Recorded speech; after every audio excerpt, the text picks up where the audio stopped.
Mon père m'a dit que cette année il y aurait vraiment trop de monde et qu'il valait mieux que les enfants et moi on passe notre tour. J'ai répondu qu'il n'y avait pas de problème. Puis ma fille a vu une vidéo sur Instagram. Les amis de ma cousine, son patron, et même le petit du voisin d'à côté, tout le monde était chez mes parents. J'ai pris une photo des cadeaux que nous avions emballés et j'ai envoyé un message pour dire que j'allais déposer tout ça chez Emmaüs. 40 minutes plus tard, mon père était devant ma porte hors d'haleine. J'ai ouvert et je lui ai dit que ça faisait mal de l'admettre, mais qu'il n'en avait rien à foutre de moi ou de mes enfants et que je pensais qu'il ne s'en était jamais soucié.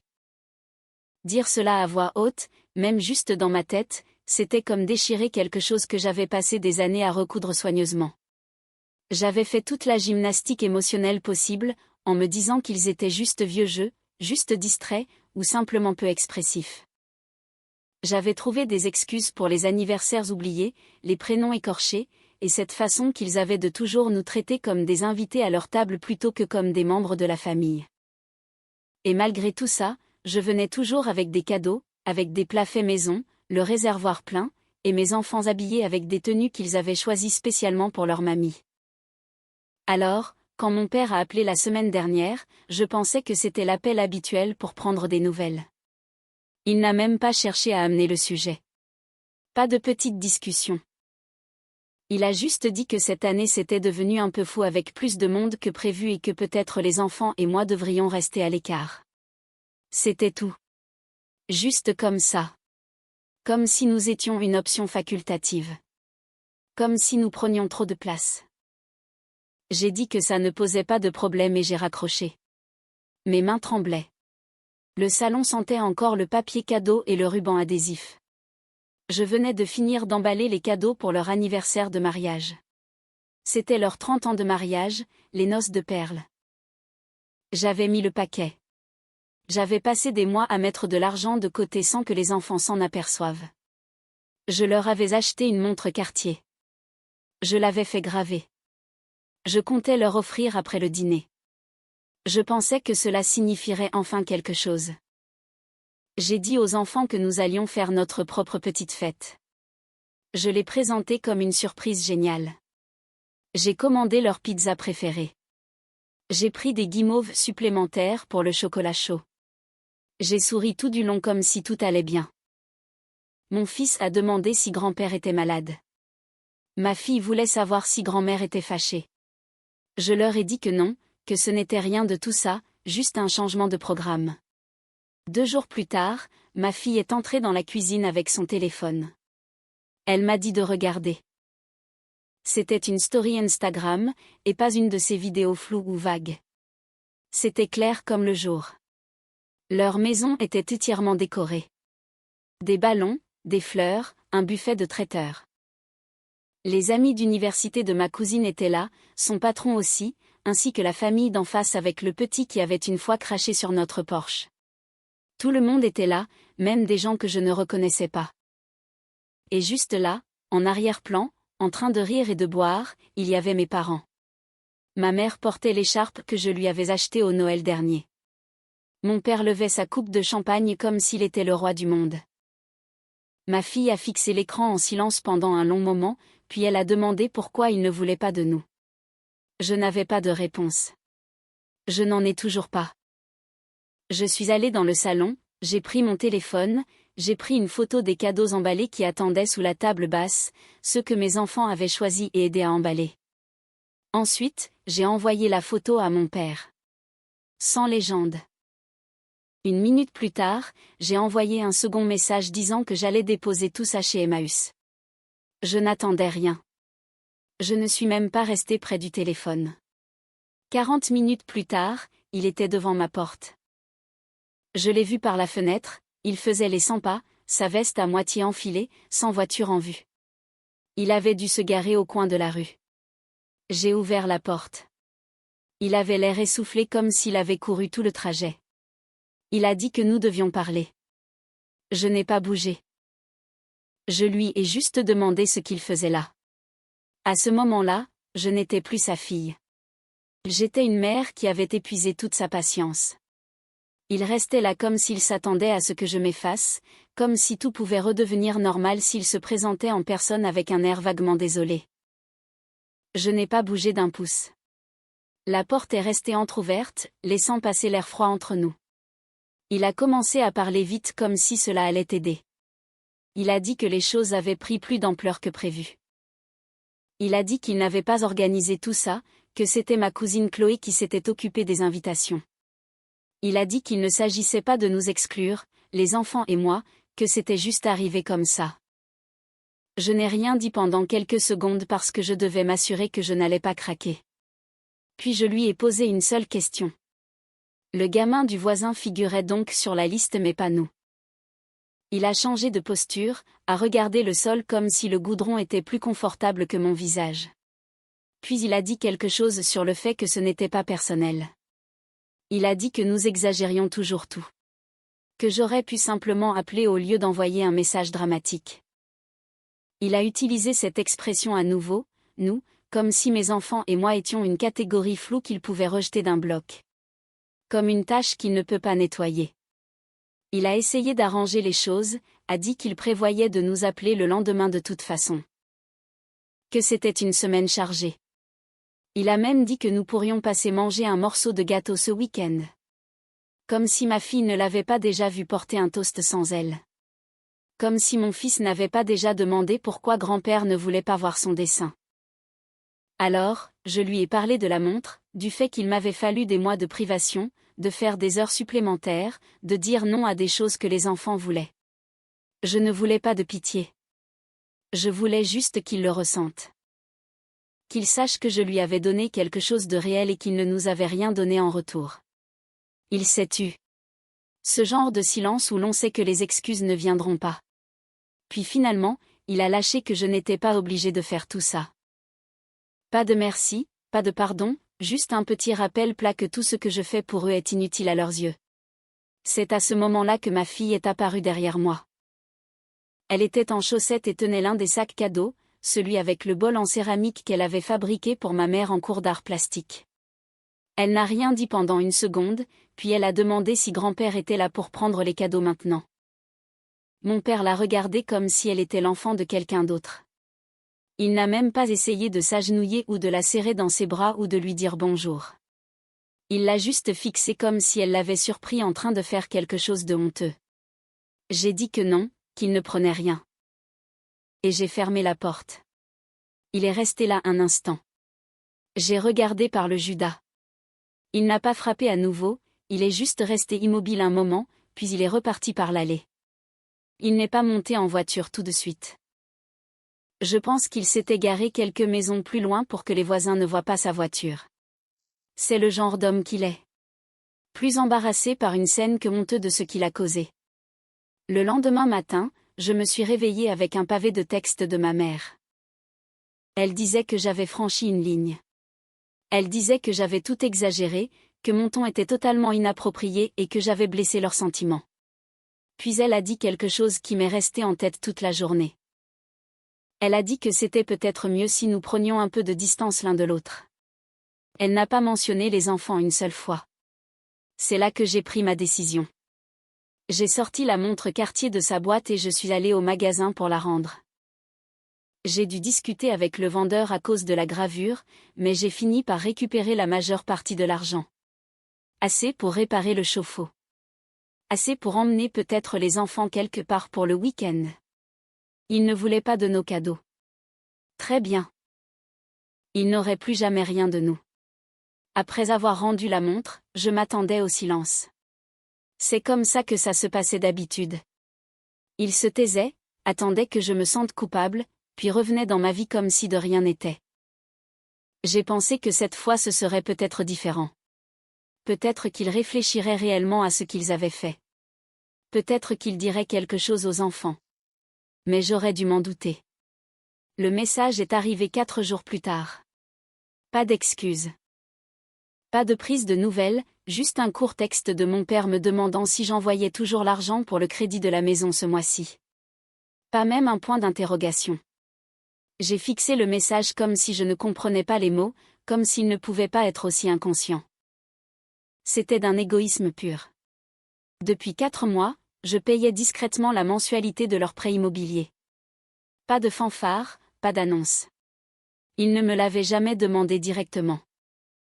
Ils faisaient juste des commentaires vagues sur les mois difficiles, le mauvais timing et le fait que tout le monde ressentait la crise ces derniers temps. Je ne l'avais pas dit aux enfants. Je ne l'avais même pas dit à mes amis. Je l'ai fait parce que je pensais que c'est ce qu'une famille fait. Même quand ce n'est pas réciproque, même quand ça fait mal. Je n'ai pas répondu. Ce soir-là, j'ai reçu un autre message. Cette fois de ma mère, elle disait qu'elle vérifiait juste pour s'assurer que le virement pour le crédit n'avait pas pris de retard. Elle disait qu'il devait effectuer le paiement avant vendredi. Comme si rien ne s'était passé, comme si je n'avais pas été sur le pas de ma porte en train de dire à leur petite fille qu'ils ne voulaient pas de nos cadeaux. Je suis restée assise à la table de la cuisine pendant un long moment, fixant mon application bancaire et l'argent que j'avais mis de côté avec la régularité d'une horloge. J'ai réalisé à ce moment-là à quel point c'était devenu automatique, à quel point ils en étaient venus à s'y attendre, comment j'étais utilisée, pas seulement pour le confort financier, mais comme un levier émotionnel. Et ils n'avaient jamais fait semblant de me respecter pour cela. Alors, j'ai répondu que non, je n'enverrais plus rien. Pas d'explication, pas d'ouverture à la discussion, juste une ligne qu'ils ne pourraient plus franchir. Mon téléphone a sonné immédiatement. Je n'ai pas répondu. Puis ma mère a envoyé un flot de messages demandant pourquoi je changeais soudainement les choses. Pourquoi je mêlais l'argent à des affaires personnelles. Comment je pouvais être aussi cruelle pour un simple malentendu. Elle disait que je devais penser à l'impact que cela aurait sur les enfants. Comme si elle ne venait pas de les rayer de sa vie 2 semaines plus tôt. Je n'ai répondu à aucun message. Le lendemain matin, mon père a envoyé un texte plus long. Il disait qu'il ne pensait pas que j'irais aussi loin, qu'il n'avait jamais voulu blesser qui que ce soit, qu'il faisait de leur mieux et que je devais être la personne la plus raisonnable. J'ai supprimé le message sans lire la suite. Cette semaine-là, je me suis posée avec mon budget. J'ai annulé les virements automatiques, j'ai tout redirigé vers mon épargne. Pour la première fois depuis des mois, je n'avais pas à jongler avec les factures pour couvrir la vie de quelqu'un d'autre. J'ai acheté des baskets neuves pour mon fils Lucas, j'ai commandé la série de livres dont ma fille Léa parlait tout le temps. J'ai cuisiné des repas sans faire de calculs mentaux au supermarché. Je m'attendais à ce qu'ils se taisent. Cela aurait été plus facile, mais ils ne l'ont pas fait. 2 semaines plus tard, j'ai reçu un appel de l'école. Pas du secrétariat, mais de la maîtresse de ma fille. Elle m'a dit que ma mère était passée ce matin-là. Il était un peu plus de midi quand mon téléphone a sonné. Je ne reconnaissais pas le numéro, mais j'ai décroché quand même. C'était la maîtresse de Léa. Sa voix était calme, mais prudente, comme si elle mesurait chaque mot. Elle m'a dit bonjour Camille et m'a expliqué qu'elle voulait juste me prévenir que ma mère s'était présentée à l'école aujourd'hui. Je suis restée totalement pétrifiée. Elle a expliqué que ma mère était venue au bureau d'accueil en disant qu'elle déposait un petit paquet pour ma fille. Au début, cela semblait inoffensif, mais ensuite elle a demandé à la voir. Quand ils lui ont dit que ce n'était pas autorisé sans accord préalable, elle n'est pas partie. Elle a dit qu'elle n'était qu'une grand-mère, qu'elle n'était pas une étrangère, qu'elle avait le droit de voir sa petite fille. Elle ne criait pas, mais elle insistait lourdement. Quand le bureau a refusé, elle a fini par partir, mais pas avant d'avoir remis une petite boîte emballée avec le nom de ma fille dessus. J'étais à l'école en 20 minutes. La réceptionniste m'a tendu la boîte déjà ouverte pour des raisons de sécurité. Elle était emballée dans un papier familier, le même motif que nous avions utilisé pour emballer les cadeaux qu'ils avaient refusés. À l'intérieur se trouvait le bol en céramique que ma fille avait fabriqué en cours d'art plastique. Celui que nous avions peint ensemble, rouge vif avec un petit tournesol et écrit « Je t'aime mamie » tout autour du bord en peinture dorée irrégulière. Scotché au fond se trouvait un morceau de papier plié déchiré d'un bloc-notes. C'était écrit qu'elle ne voulait pas que les choses aillent aussi loin, que j'étais déraisonnable et que les enfants devraient avoir le droit de décider par eux-mêmes. Pas d'excuses, pas de regrets, juste un autre message enveloppé de culpabilité. J'ai tout pris, la boîte, la note, le bol, et je suis retournée à la voiture en essayant de contenir la sensation de nausée dans ma poitrine. Ce n'était pas seulement la manipulation. C'était le fait qu'elle soit passée par derrière moi. Elle s'était présentée à l'école de ma fille comme si elle avait un quelconque droit de briser les limites que j'avais clairement tracées. Quand nous sommes rentrés ce soir-là, je n'ai pas dit à ma fille ce qui s'était passé. J'ai juste dit que grand-mère avait déposé quelque chose qu'elle avait oublié de nous donner. Elle a hoché la tête lentement et n'a pas posé plus de questions.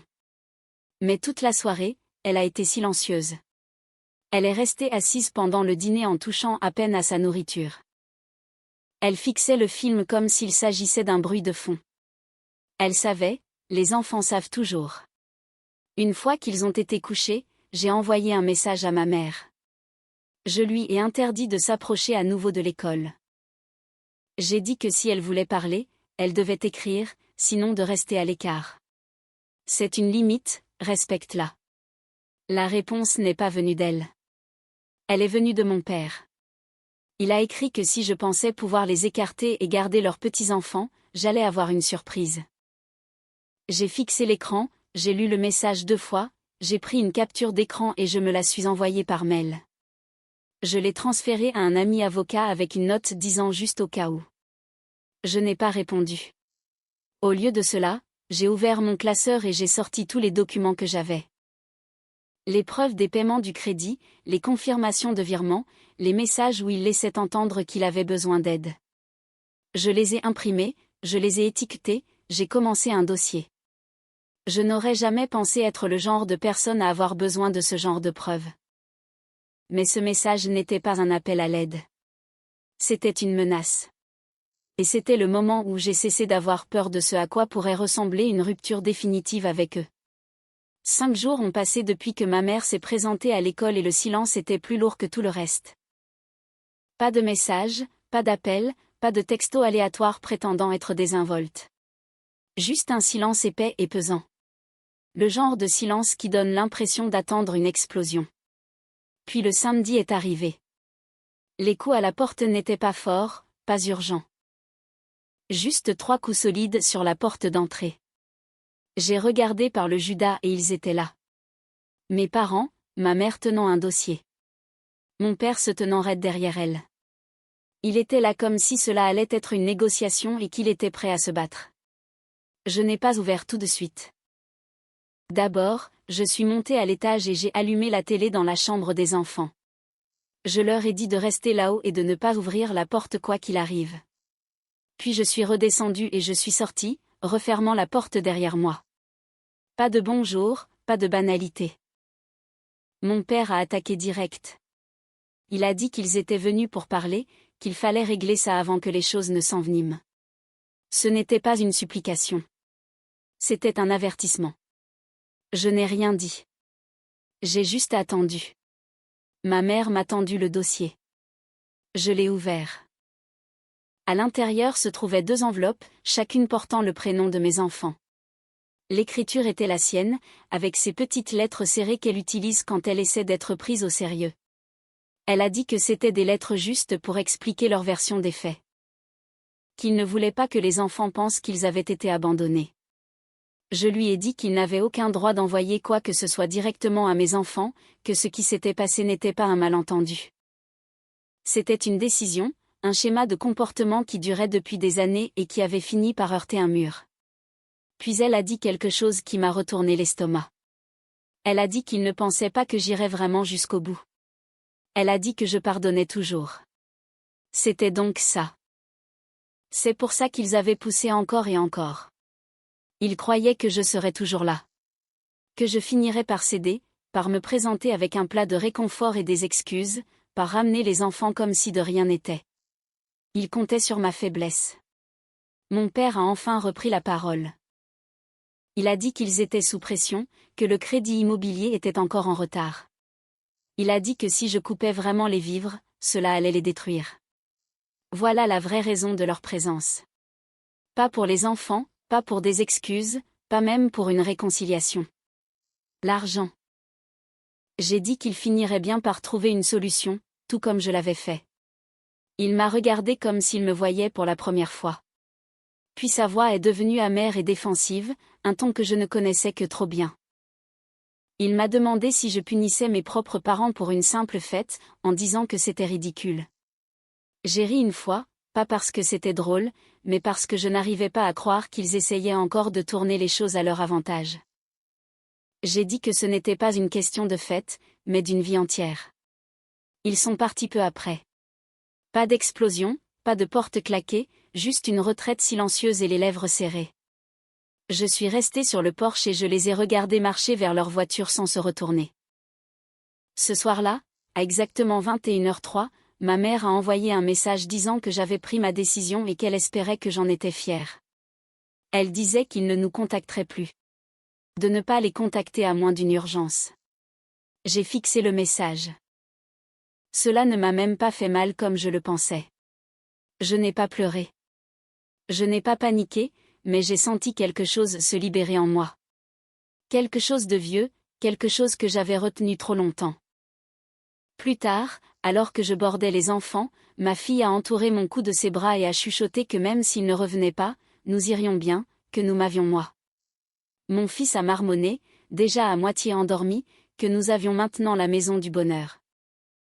J'ai embrassé leur front et j'ai éteint la lumière. Et j'ai réalisé qu'ils avaient raison. Nous allions bien. Cela fait un peu plus de 3 semaines depuis ce dernier message, depuis qu'ils ont tracé leur ligne rouge et m'ont dit de ne pas les contacter sauf en cas d'urgence. Personne n'a dit un mot depuis. Pas d'appel surprise, pas de message vague faisant semblant que tout va bien, pas de carte pour les enfants, pas de questions curieuses transmises par des proches, juste rien. Et je ne vais pas mentir, au début le silence ressemblait à un manque. Pas eux exactement, juste le bruit auquel j'étais habituée, la tension constante, le fait d'attendre la prochaine pique déguisée en inquiétude. Quand cela s'est arrêté, c'était comme marcher dans une maison où l'on a vécu autrefois. Calme mais lourd de souvenirs. J'ai dû me rappeler quotidiennement que c'est la paix, pas la solitude, pas une guerre froide, juste la paix. Les enfants se sont adaptés plus vite que je ne l'espérais. Peut-être parce qu'ils étaient déjà à moitié prêts avant même que je ne le remarque. Ma fille a écrit ces petites histoires et les a scotchées sur son mur. Des histoires sur une fille et son chien magique qui peut voyager dans le temps. Elle m'a dit l'autre soir que la fille gagne toujours parce qu'elle se souvient de qui elle est, même quand les gens lui mentent. Mon fils a construit un fort dans le salon avec des couvertures et des chaises. Il dit que c'est la zone interdite aux gens tristes. Ils y mangent des biscuits et regardent de vieux dessins animés. Et chaque fois que je jette un coup d'œil, je pense à la chance que j'ai qu'il n'ait pas laissé l'amertume prendre racine. Il rit encore. Il croit encore aux bonnes choses. Il y a quelques nuits, j'ai trouvé la boîte de cadeaux que nous avions emballée avant tout ça. Je pensais avoir tout donné, mais apparemment un sac s'était glissé derrière les manteaux dans le placard. À l'intérieur se trouvait un cadre que ma fille avait fabriqué avec une photo de nous 4 d'il y a 2 ans, à l'époque où les choses semblaient encore réparables. Elle l'avait décoré avec de petits cœurs en mousse et avait collé une note au dos. C'était pour l'anniversaire de mamie et papy, avec écrit « S'il vous plaît ne pleurez pas ». Je suis restée assise sur le sol pendant un long moment en tenant ce cadre. Je ne pleurais pas, je restais juste là avec tout ce poids. Ce n'était jamais juste à propos de cette fête. C'était à propos de toutes ces années. Des années à être mises sur la touche, à être utiles mais pas vues, à se présenter avec des enfants et de l'espoir en main, pour finir par repartir avec l'impression d'avoir gâché la fête de quelqu'un d'autre. Et la vérité est que si je ne m'étais pas éloignée cette fois-ci, ils auraient laissé cela se reproduire encore et encore. Ils ne cherchent pas à nous joindre parce que nous leur manquons. Ils restent silencieux parce qu'ils ont perdu le contrôle. J'ai enfin cessé d'être la fille qui avalait tout et souriait. Et ce n'est pas la version de moi qu'ils savent aimer. Alors, ça fait mal. Il y a des moments où je veux envoyer une photo des enfants jouant dans la neige ou partager une vidéo idiote ou une invitation d'anniversaire. Je me surprends à attraper mon téléphone et puis je m'arrête. Pas par colère, mais parce que je me souviens de ce qu'ils ont fait quand ils en ont eu l'occasion. Ils nous ont tourné le dos, et maintenant ils prétendent être ceux qui ont été lésés. Alors, voilà où nous en sommes. Je ne fais aucune promesse. Je ne sais pas ce qui se passera l'année prochaine ou celle d'après. Je ne sais pas s'ils reprendront contact quand les choses deviendront plus dures ou s'ils laisseront l'orgueil enterrer le peu de relations qu'il nous restait. Mais je sais une chose. S'ils veulent un jour revenir, ce ne sera pas à la même porte qu'ils ont quittée. Il faudra que ce soit différent ou rien du tout. Pour l'instant, c'est juste moi et les enfants. Des soirées pizza, des journées en pyjama le samedi, des décorations faites maison, de la musique un peu trop forte et des cookies que nous brûlons toujours un peu. Ce n'est pas parfait, mais c'est réel et c'est à nous. Alors c'est peut-être la dernière mise à jour. Ou peut-être pas. Quoi qu'il en soit, merci de m'avoir lu. Nous allons bien maintenant. Vraiment bien. Et pour la première fois depuis longtemps, je ne me sens pas coupable de le dire. Cette histoire nous montre à quel point il est difficile mais nécessaire de poser des limites avec sa propre famille quand le respect n'est plus présent. Parfois, l'amour filial nous pousse à accepter l'inacceptable, comme Camille qui payait le crédit de ses parents tout en étant traitée comme une étrangère. Il arrive un moment où protéger ses propres enfants et sa santé mentale devient la priorité absolue. Ce n'est pas de la méchanceté, c'est de la survie émotionnelle. Le silence des parents dans cette histoire prouve souvent que leur intérêt était plus financier qu'affectif, et c'est une réalisation brutale mais libératrice. La paix n'a pas de prix, même si elle passe par une rupture douloureuse. Et vous, avez-vous déjà dû prendre la décision difficile de vous éloigner de certains membres de votre famille pour vous protéger ou protéger vos enfants ?